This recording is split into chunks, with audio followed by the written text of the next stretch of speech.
Vamos a empezar la clase hoy con un repaso de lo que vimos la semana pasada y esos detalles pues nos van a ser muy importantes en la interpretación del libro en las semanas que vienen. Entonces, primero quiero comentarles acerca de unos recursos que tenemos del libro de Romanos.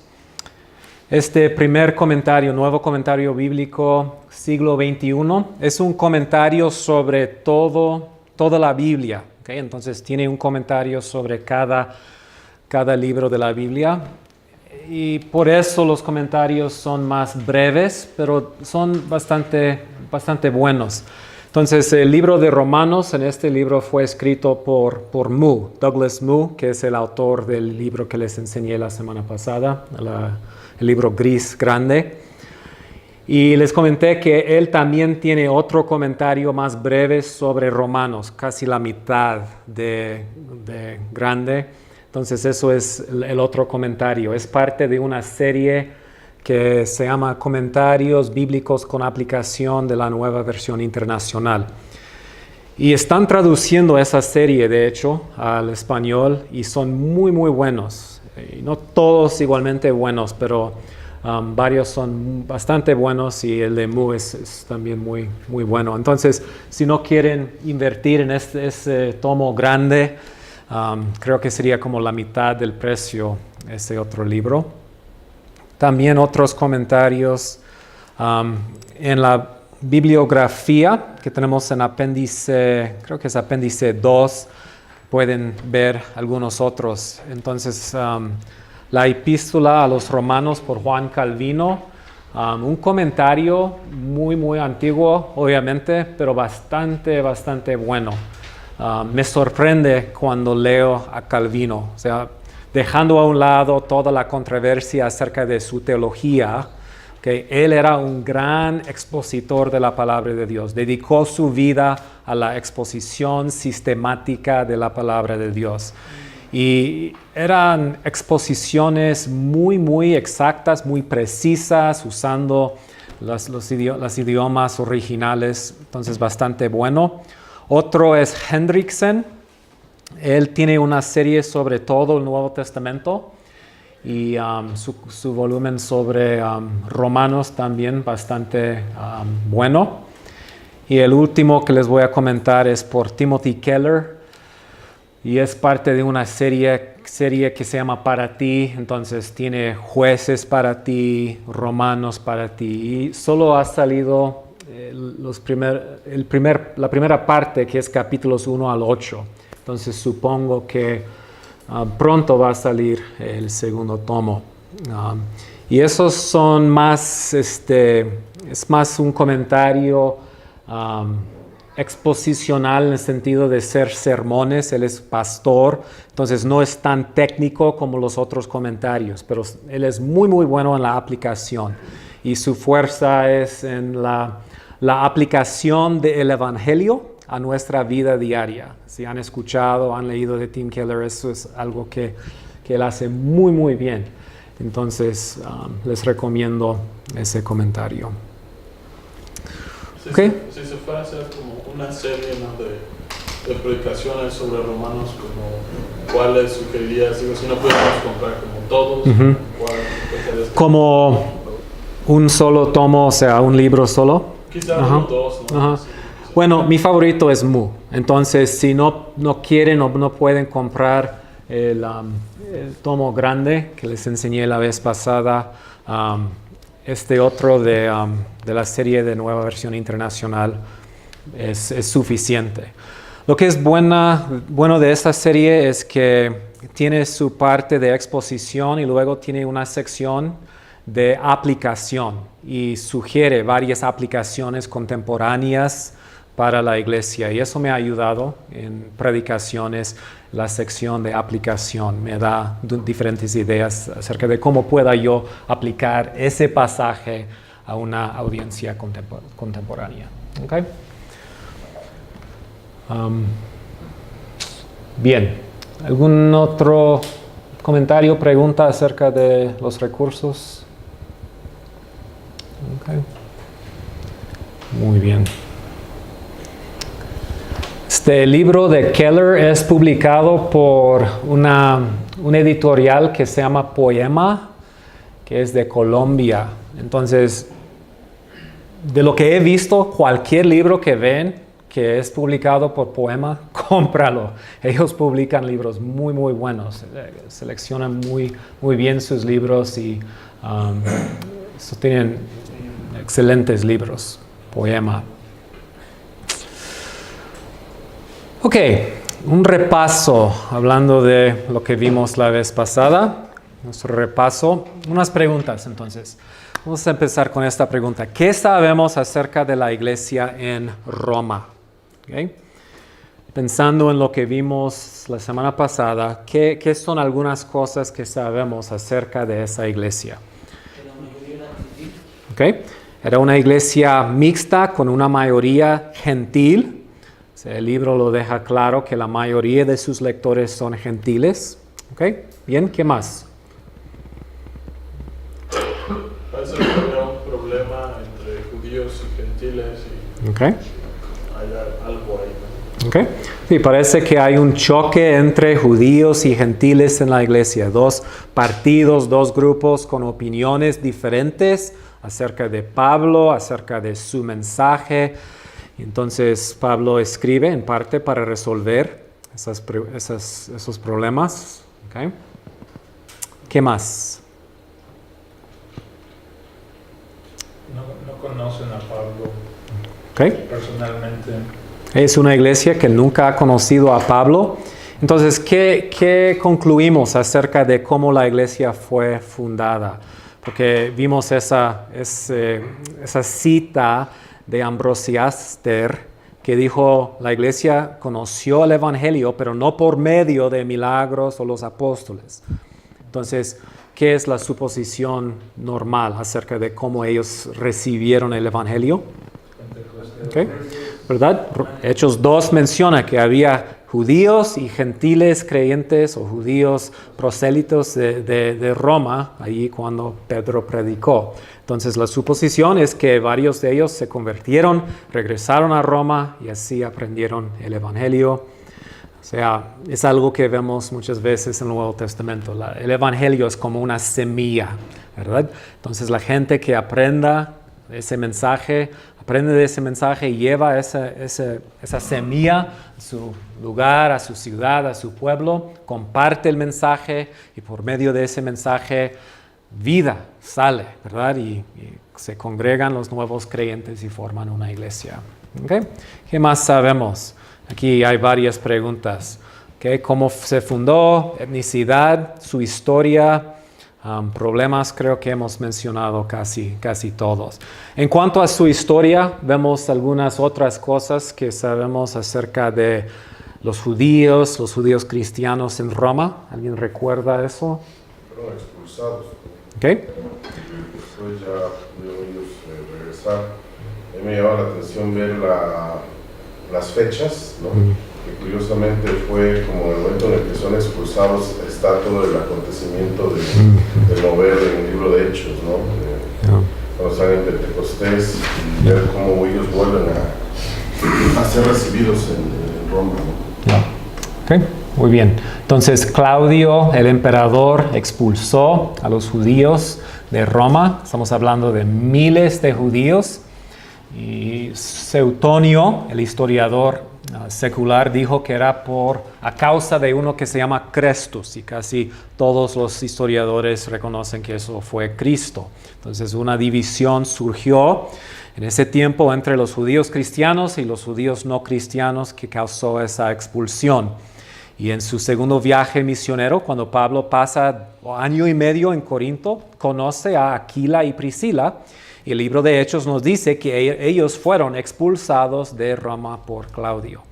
Entonces notamos que eso hubiera causado un cambio en la iglesia en Roma.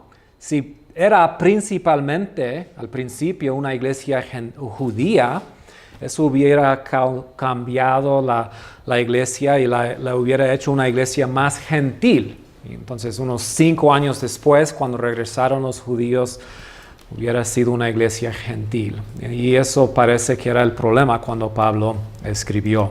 ¿Okay? ¿Qué sabemos acerca de los planes de Pablo cuando escribió la carta? ¿Okay? Cuando él escribió la carta, ¿qué son sus planes? Y leemos esta sección de Romanos 15 que nos dice con mucho detalle lo que son sus planes. ¿Okay? Primero, ¿dónde está Pablo cuando escribe? ¿Okay? Está en Corinto, que está parte de esa región de Acaya. Entonces, él estuvo allí 3 meses al final de su tercer viaje misionero. Cuando él escribe el libro, tiene 3 planes de viaje. Su primer plan es ir ¿a dónde? A Jerusalén. ¿Con qué propósito? Okay. Entregar la ofrenda que él ha tomado en Macedonia y en Acaya, una ofrenda de las iglesias gentiles. Entonces él va a Jerusalén para entregar esa ofrenda. Después de ir a Jerusalén, él quiere ir ¿a dónde? Okay, a Roma. Okay. ¿Y por qué quiere ir a Roma? Para recoger un fruto de ellos. Okay. Quiere ser bendición a ellos. Okay. Pero también predicarles el evangelio, quiere ser bendecido por ellos, pero también comenta que quiere ser encaminado o ayudado en su viaje a España. Su sueño, su deseo es, como ya ha predicado el evangelio desde Jerusalén hasta Ilírico, ya quiere ir a lugares donde no se conoce Jesucristo, donde Jesús no ha sido predicado. Entonces, su plan es ir a España, pero quiere pasar por Roma y vimos varias razones por eso. Una razón es que necesita la ayuda de la iglesia, quizá económicamente, quizá con gente, no sé exactamente, pero su deseo es que Roma sea algo como una base de operaciones, ¿verdad? ¿Ok? ¿Y por qué escribió Pablo la carta? Y hablamos de varios propósitos, hablamos de la ocasión, vimos que es Romanos es una carta ocasional y mencionamos 3 propósitos en escribir la carta. ¿Okay? Entonces ya mencionamos uno, ¿verdad? Preparar a la iglesia para su visita. El segundo es, ¿qué? ¿Okay?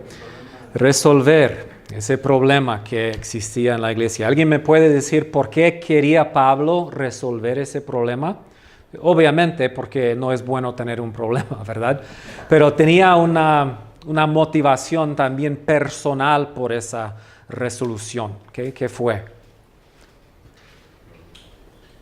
Tenía que tenerlos en unidad porque si pensaba que ellos iban a apoyar, tenían que estar unidos para apoyar. Sí. Entonces, si ellos van a participar en su misión a España, eso quiere decir que la iglesia tiene que estar de acuerdo con Pablo, en la misma página, listos para apoyar a Pablo. Entonces, en parte quiere resolver ese problema para que ellos puedan apoyarlo en su misión a España. Y tercer propósito que mencionamos. ¿Recuerdan? Asegurar de que la proclamación del evangelio que Pablo hacía no era judía.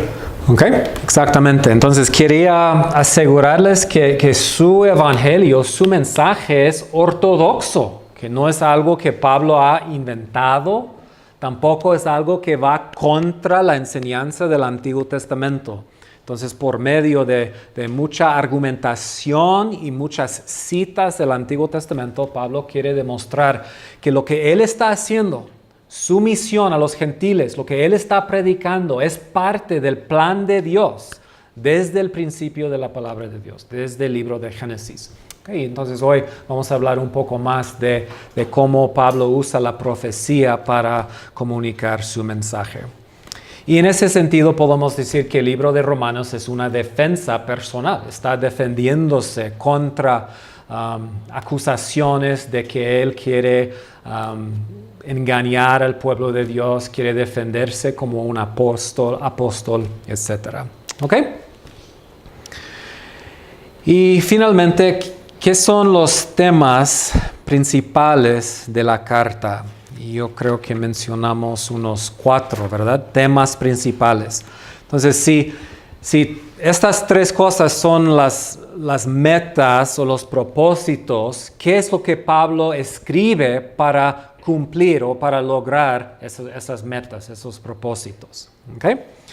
Entonces, para cumplir sus propósitos, Pablo les da una explicación extensa ¿de qué?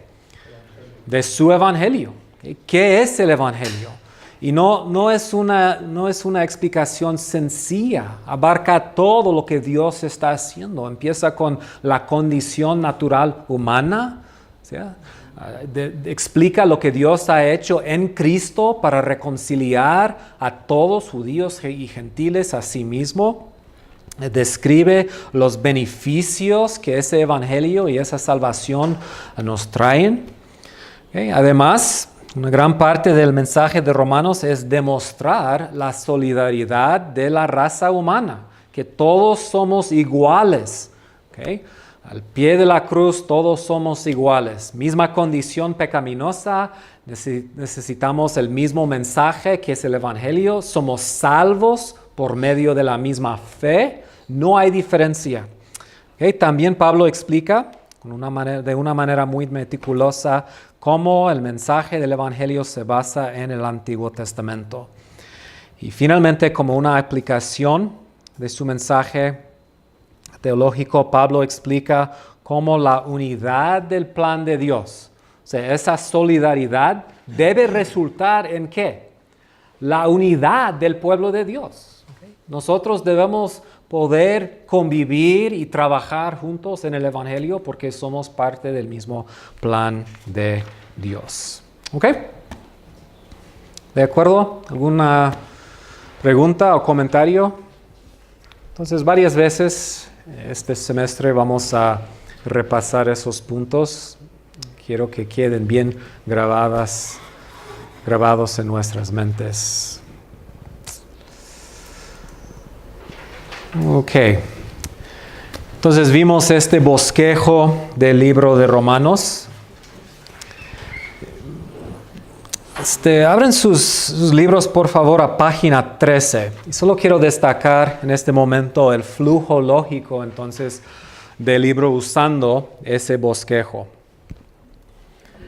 Entonces, primero tenemos la introducción, Romanos 1 al 17, que es un saludo a los planes de Pablo de visitar a Roma. Luego comenzamos con la primera parte principal, el corazón del evangelio, la justificación por la fe. Es de capítulo 1, versículo 18, hasta capítulo 4, versículo 31. Y aquí Pablo explica que todos, tanto judíos como gentiles, son pecadores y condenados, y por lo tanto solo pueden ser salvos por la fe en Cristo Jesús. Esa idea de la solidaridad del pueblo de Dios y el plan de Dios de traer salvación a todos. Luego pasamos a la segunda parte, capítulos 5 al 8. La seguridad del evangelio, la esperanza de la salvación. Entonces la pregunta aquí es, ¿qué son los resultados de esa justificación por la fe? Y yo creo podemos resumir el mensaje de esos capítulos así. A pesar del sufrimiento y de nuestra lucha continua con el pecado, tenemos la seguridad de la salvación y la gloria futura porque hemos sido unidos con Cristo y justificados por Dios. Y cada palabra en ese resumen es importante. Palabras como el sufrimiento, la lucha continua con el pecado, la salvación y la gloria futura, nuestra unión con Cristo. Cada frase, cada palabra ahí es importante y vamos a ver que en esos 4 capítulos Pablo toma mucho tiempo para desarrollar esos puntos. Luego pasamos a capítulos 9 al 11, la defensa del evangelio, el problema de Israel. Y aquí tenemos una pregunta. ¿Cómo se pueden reconciliar las promesas de Dios a Israel? Dios hizo promesas. Y de hecho, al final de capítulo 8, Pablo enfatiza que por esas promesas nuestra salvación futura está segura. ¿Okay? Es algo muy segura. Pero la pregunta es, bueno, Dios hizo las mismas promesas a Israel. ¿Cómo podemos reconciliar esas promesas con la realidad actual de la incredulidad de la nación? O sea, no está experimentando Israel esa salvación. ¿Cómo podemos reconciliar eso con la seguridad de esa salvación y la gloria futura? Y la respuesta es, todo es parte del plan soberano de Dios. Su plan es traer salvación a todas las naciones. Y es en esa sección donde Pablo explica de una manera más completa qué es lo que Dios ha hecho para salvar tanto a gentiles como a judíos. ¿Okay? Y el plan de Dios es un plan que abarca toda la historia de la redención. Y en capítulo 12 llegamos a lo que es la aplicación práctica del libro. De 12:1 a 15:13. Aquí Pablo explica las implicaciones de la salvación en Jesús para la comunidad cristiana en Roma. El Evangelio no solamente nos rescata de la ira de Dios, es lo que vimos en capítulos 1 al 11, ¿verdad? El Evangelio nos rescata de la ira de Dios, pero también nos da poder para vivir vidas transformadas. Por medio del Evangelio, Dios está creando una comunidad transformada. Y Pablo va a describir esa comunidad transformada, una comunidad que se debe encontrar en la iglesia en Roma. ¿Okay? Y eso nos lleva a una conclusión bastante amplia, capítulo 15, versículo 14, hasta el fin de capítulo 17. Y aquí Pablo explica su misión, sus planes de viaje, y nos da unos saludos finales. ¿Ok? Entonces eso es otra vez el bosquejo y un resumen del flujo lógico. Y mi deseo es que después de esta clase cada uno de ustedes van a poder en su mente pasar capítulo por capítulo diciendo lo que está en cada sección, no solamente en cada sección grande, sino en los capítulos y las secciones más pequeñas. ¿Okay? Que deben poder, pensar los pensamientos de Pablo después de él, pensar los pensamientos de Dios después de él. ¿Okay? Y les di la vez pasada el contenido del capítulo. Espero que el contenido del capítulo y la memorización de ese contenido les va a ayudar. Muy bien. Quizá nos puede ayudar a recordar la estructura del libro de Romanos. Yo aprendo de una manera muy visual y trato de visualizar todo, y si puedo visualizar algo, ahí se me graba. Entonces, aquí es como yo recuerdo el libro de Romanos. ¿Okay? Son 4 secciones principales. En el bosquejo hay 6 puntos. El primer punto es introducción, último punto es conclusión. Entonces son 4 secciones principales. Y básicamente va así: capítulos 1 al 4, capítulos 5 al 8, capítulos 9 al 11, luego capítulos 12 al 16, incluyendo la conclusión. ¿Okay? Entonces así pueden recordar: 4, 4, 3, 5. ¿Okay? Bien. ¿Alguna pregunta o comentario? ¿Ustedes en línea? No. Ok. Entonces, vamos a seguir con nuestra exposición de Romanos, empezando con la introducción. Introducción de la carta, capítulo 1, versículos 1 al 17.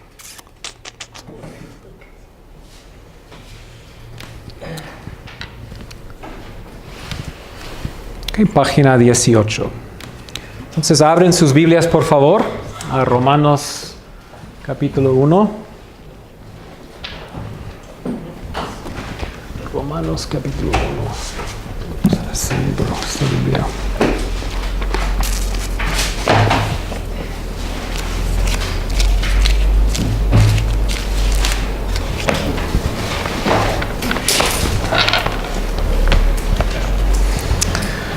Ok, quiero primero comentar sobre la estructura de esta sección.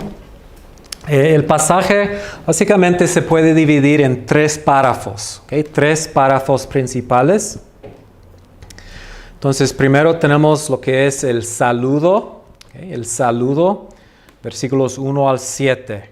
Ahí es donde Pablo se introduce, nos explica algo acerca de lo que quiere comunicar por medio del libro. Entonces, eso es el saludo.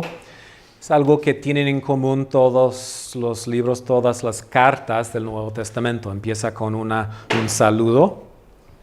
¿Okay? Luego sigue, versículos 8 al 15, una oración para una visita apostólica. Entonces, normalmente en sus cartas, después del saludo, Pablo comienza con a veces unos motivos de oración, pero también una oración. Y en el libro de Romanos, la oración es específica, una oración ¿para qué? Para esa oportunidad de visitar la iglesia en Roma. Y es en el contexto de esa oración que explica su deseo de visitarlos. Entonces, saludo, oración, y el tercer párrafo, versículos 16 y 17. Aquí es donde Pablo introduce lo que es el corazón de su tema, su mensaje. Romanos 1, 16 y 17. Si alguien te pregunta, ¿qué es el tema del libro de Romanos? O, ¿cuál es el versículo clave del libro de Romanos? Sería Romanos 1, 16 y 17. ¿Okay? Entonces, con esos 3 párrafos tenemos la introducción. ¿Qué es lo que Pablo quiere lograr en esta introducción? ¿Qué es lo que está haciendo? Bueno, es la introducción más larga de las cartas de Pablo. Y como mencioné la vez pasada, parte de la razón por eso es porque la iglesia no lo conoce. Entonces quiere introducirse bien, quiere que ellos no solamente sepan su teología, ¿okay? Pero que tengan un mejor conocimiento personal de Pablo. En esta introducción, Pablo va a abrir una ventana en su corazón para que ellos puedan ver el amor que él tiene por ellos. Y hermanos, otra vez quiero enfatizar algo que dije la semana pasada. El libro de Romanos no es un tratado teológico, ¿okay? No es un libro de teología sistemática. Es una carta ocasional y también podemos decir que es una carta pastoral. ¿Okay? Normalmente cuando pensamos en las epístolas pastorales pensamos en ¿qué? Primera, segunda de Timoteo, Tito. Y eso se llaman a veces las epístolas pastorales porque fueron escritos específicamente a pastores, hablando de temas pastorales. Pero la verdad es que cada carta de Pablo es una carta pastoral. ¿En qué sentido? Bueno, por medio de esa carta, ¿qué está haciendo? Está pastoreando a la gente. La carta es un sustituto ¿para qué? Su presencia personal. Entonces, por medio de la carta está pastoreándolos y eso nos puede ayudar a nosotros como predicadores. El mensaje no es teórico, no es simplemente un mensaje teológico que tenemos que entender intelectualmente. ¿Okay? Cuando leemos esta carta, queremos sentarnos a los pies de Pablo y dejar que Él nos pastorea, que Él nos discipule. Que queremos que Pablo sea nuestro pastor, que Él nos ayude a crecer en el conocimiento y en la gracia de Dios. Y Él, por medio de esta introducción larga, empieza una relación personal con los romanos.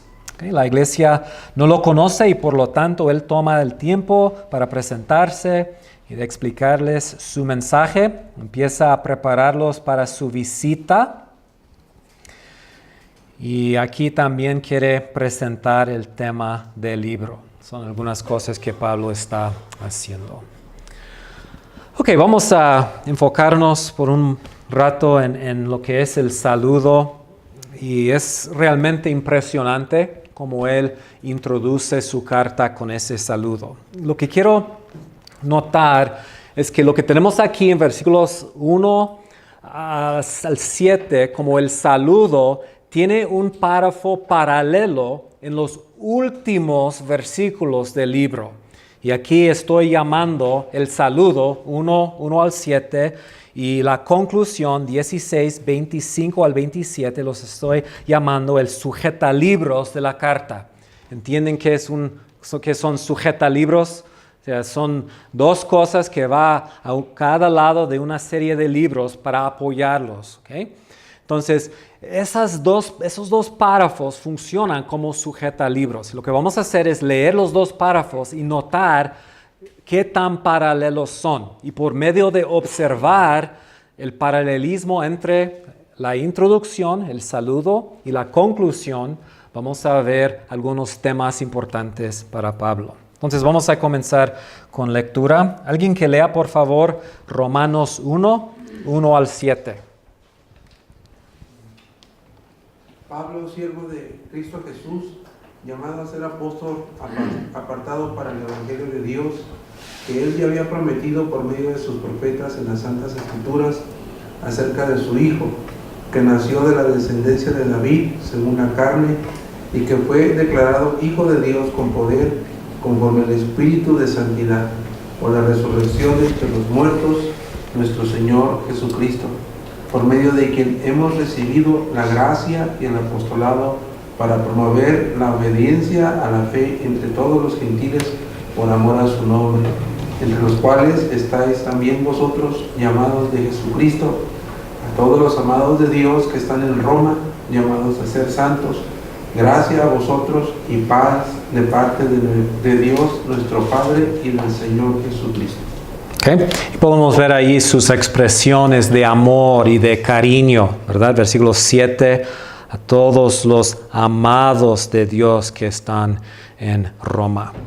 Okay. Ahora vamos a leer capítulo 16, versículos 25 al 27, y vamos a notar varios temas que coinciden entre los dos. Okay. ¿Alguien que lea, por favor? Y aquel que es poderoso para afirmaros conforme a mi evangelio y a la predicación de Jesucristo, según la revelación del misterio que ha sido mantenido en secreto durante siglos sin fin, pero que ahora ha sido manifestado y por las escrituras de los profetas, conforme al mandamiento de Dios eterno, se ha dado a conocer a todas las naciones para guiarlas a la obediencia de la fe, al único y sabio Dios por medio de Jesucristo, sea la gloria para siempre. Amén. Okay. En esta tabla les voy a demostrar los paralelismos entre los dos párrafos. Okay. Primero podemos ver que tienen el mismo tema. Okay. 1 al 7, Pablo dice que él es apartado para ¿qué? El Evangelio de Dios. Okay, apartado para el Evangelio de Dios. Y en 16, 25 al 27, él ahí también menciona que mi Evangelio. Entonces, en los dos, el Evangelio es primordial. Y vamos a hablar de eso en un momento. Pero como hemos visto, el tema del libro de Romanos es el Evangelio. Podemos ver eso en 1, 16 y 17, pero también, como comentamos la semana pasada, la introducción y conclusión del libro confirma eso. ¿Okay? Ese mensaje del Evangelio tiene en los dos párrafos el mismo enfoque, ¿okay? La misma énfasis. ¿Qué es? Bueno, en uno es acerca de su Hijo, ¿okay? Es acerca de su Hijo. En capítulo 16 habla de su evangelio, que es por medio de la predicación ¿de quién? De Jesucristo. Entonces, mismo tema, mismo enfoque. ¿Okay? ¿De dónde viene ese mensaje? Bueno, tienen la misma fuente. ¿Okay? Capítulo 1. Dios había prometido por medio de sus profetas en las Santas Escrituras. Okay. Ese mensaje viene por medio de sus profetas en las Santas Escrituras. También, capítulo 16. Por las Escrituras de los profetas. Okay. Entonces, mismo tema. Este tema tiene el mismo enfoque. El Evangelio es acerca de su Hijo, Jesucristo. La fuente es las Escrituras de los profetas, ¿Y qué es la meta? O sea, Pablo está predicando este evangelio, el evangelio acerca de Jesucristo. Ese mensaje fue publicada, fue anunciada por las escrituras de los profetas. ¿A qué fin? ¿Okay? Para promover la obediencia a la fe. ¿Okay? Capítulo 1, versículo 5 dice, el apostolado para promover la obediencia a la fe entre todos los gentiles. ¿Okay? Capítulo 16 también, para guiarlas a la obediencia de la fe. Entonces, en las dos secciones, los dos párrafos, tenemos esa misma frase, obediencia de la fe. Y una pregunta exegética, ¿okay?, que vamos a tener es, ¿qué significa obediencia a la fe? ¿Y por qué es importante? Porque es la meta de la predicación de Pablo. O sea, Pablo está predicando su evangelio con un propósito, un fin. ¿Qué es ese fin? ¿Qué es ese propósito? La obediencia a la fe. Entonces, la pregunta, ¿qué es la obediencia de la fe a la fe? Será una pregunta bastante importante para nosotros. Y vamos a llegar a hablar de eso en un momento, ¿ok? ¿Para quiénes son? ¿Para quién es ese mensaje, esa predicación del Evangelio de Jesucristo? Bueno, capítulo 1 lo predica entre todos los gentiles. Capítulo 16, a todas las naciones. ¿Ok? Misma audiencia. El mensaje de Pablo se predica a todas las naciones, todos los gentiles. Y hermanos, en los dos párrafos tenemos el mismo resultado. Capítulo 1, por amor de su nombre. ¿Okay? ¿Por qué hace Pablo todo lo que él hace? ¿Por qué quiere lograr la obediencia a la fe entre todas las naciones? Pablo diría, por amor de su nombre. O capítulo 16, al único sabio Dios sea la gloria para siempre. Okay, con esos paralelismos vemos en una forma seminal el mensaje del libro de Romanos. Okay? Entonces vamos a ir uno por uno exponiendo un poquito cada parte. Okay? Página 15. ¿Alguna pregunta o comentario de lo que hemos leído aquí o lo que vemos en la tabla? Se queda claro que no es por accidente, que obviamente Pablo cuando escribió su conclusión tenía en la mente que los mismos puntos, el mismo mensaje que quería comunicar cuando escribió su saludo. ¿Okay? Muy claro los paralelismos. ¿Okay?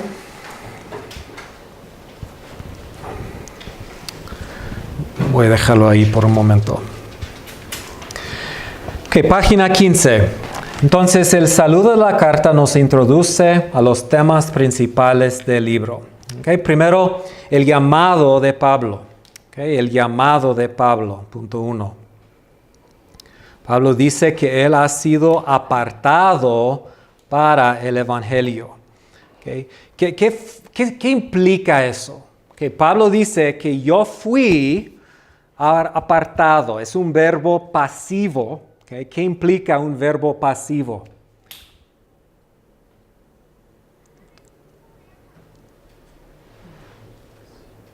¿Qué implica un verbo pasivo? El sujeto recibe la acción. Okay.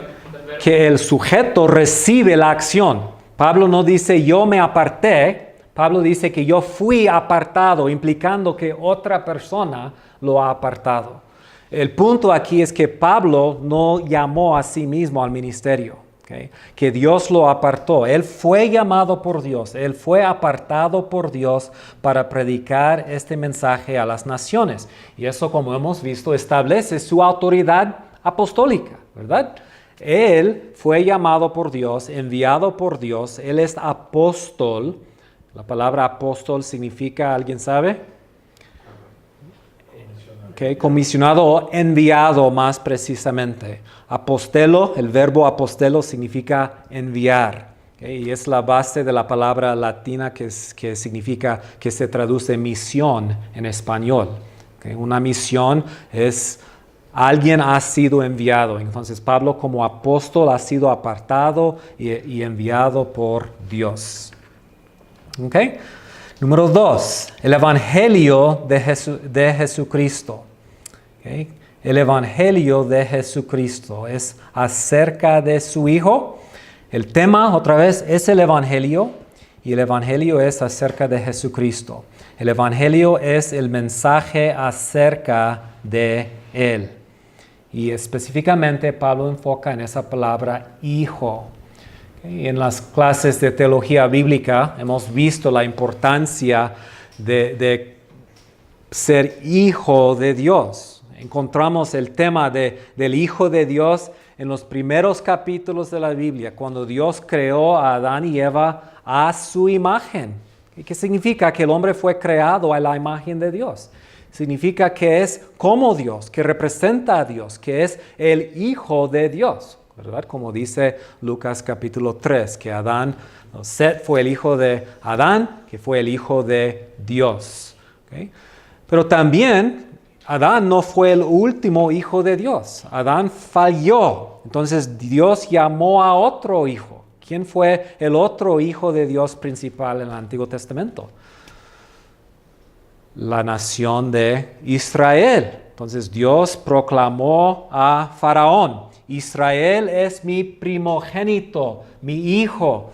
Entonces la historia del Antiguo Testamento es la historia de lo que Dios, el Rey, está haciendo para formar una nación, para formar un pueblo suyo. Y cuando Dios toma a gente y los hace parte de su pueblo, ¿okay? Podemos pensar en las 3 partes del reino de Dios: Dios, su pueblo y su lugar. Cuando Dios forma a su pueblo, los llama para ser ¿qué? Su hijo. El pueblo de Dios tiene esa relación íntima y especial de padre e hijo con Dios. Entonces Jesucristo es el Hijo de Dios, versículo 3. Así Él es el nuevo ¿qué? El nuevo Adán. Él es el nuevo Adán. Pablo lo llama en 1 Corintios el segundo Adán.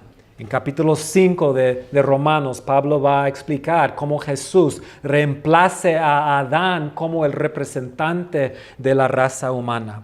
Él es el nuevo Adán y Él es el verdadero Israel. Oseas 11:1, de Egipto he llamado a mi hijo. Hablando de lo que Dios hizo en el Éxodo para llamar a su hijo Israel de Egipto. Pero Mateo 2 aplica eso ¿a quién? A Jesucristo. Jesús es el nuevo Adán, el nuevo representante de la raza humana, y Él es el nuevo Israel, el nuevo pueblo de Dios. Después de la venida de Cristo, ¿cómo se integra alguien en el pueblo de Dios? ¿Okay? No se conecta directamente a Dios. Se integra en el pueblo de Dios por conectarse con ¿quién? Con el nuevo Adán, con el verdadero Israel, con la simiente. Recuerdan que Gálatas 3 dice, la simiente singular es ¿quién? Es Jesús. Entonces, todos que confían en Jesús, que creen en Jesús, son hijos de Dios, hijos de ¿quién? De Abraham, herederos de las promesas. Entonces Jesús ha venido como el verdadero Hijo de Dios. Y aquí Pablo nos comunica 2 verdades, versículos 3 y 4. Acerca de su Hijo que, número 1, nació de la descendencia de David según la carne. Entonces es la primera verdad que quiere comunicar. Que Jesús, el Hijo de Dios, nació de la descendencia de David según la carne.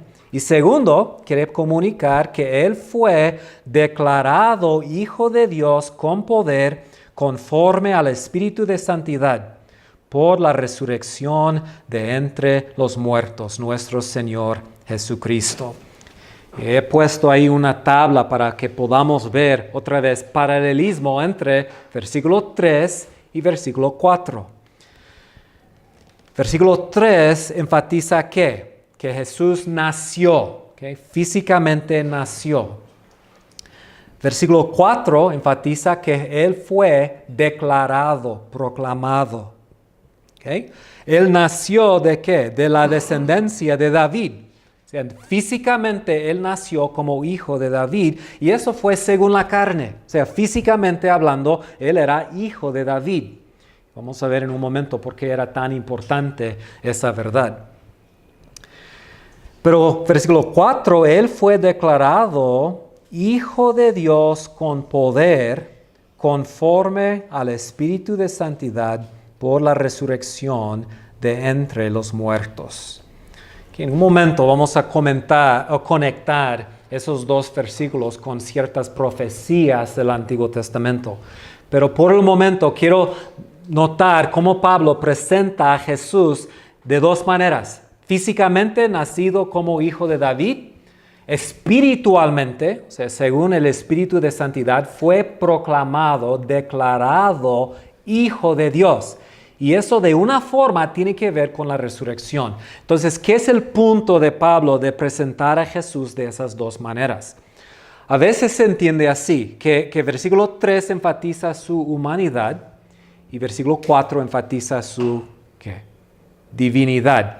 Y eso es cierto en un sentido, pero no creo que es el punto principal de Pablo. O sea, por un lado, Jesús nació físicamente como el hijo, el descendiente de David. ¿Qué implica eso? Que Él es el Mesías, el rey mesiánico judío. Entonces, Pablo quiere enfatizar que el evangelio de Jesucristo que Él predica no es el mensaje de cualquier Mesías, es específicamente el Mesías judío. ¿Okay? ¿Por qué es importante? Porque Él tiene que conectar en la mente de su gente, de sus lectores, su predicación que viene ¿de dónde? Del Antiguo Testamento. ¿Okay? No ha inventado un nuevo Jesucristo para proclamar. No es un Mesías distinto al Mesías judío. ¿Okay? Pero eso no es todo.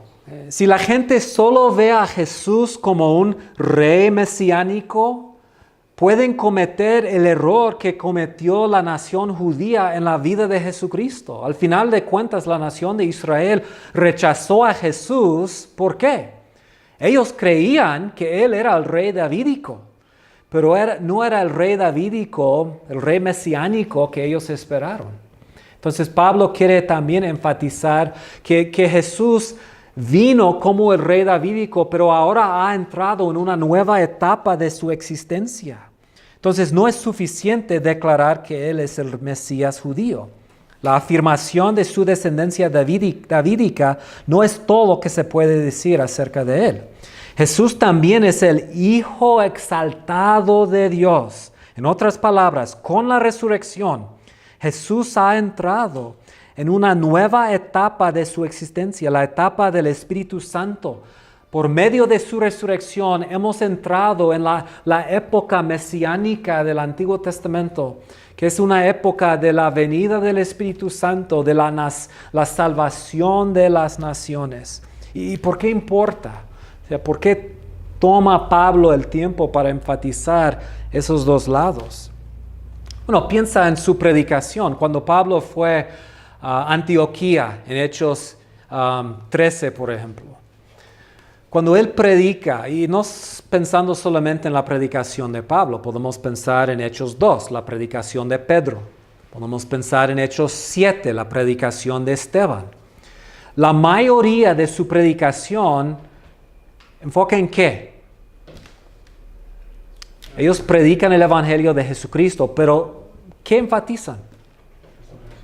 Okay, su resurrección, pero pensando en la cantidad de versículos, la totalidad de versículos, la mayoría de los sermones es ¿qué?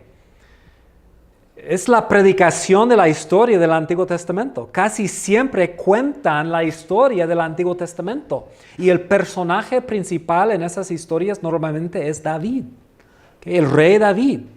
Entonces Pablo, cuando va a una sinagoga en Galacia, en Macedonia, en Acaya, él va a la sinagoga y predica el Evangelio. Él predica la historia del Antiguo Testamento y el rey davídico y describe o explica cómo Jesús ha cumplido las promesas de David por medio de la resurrección.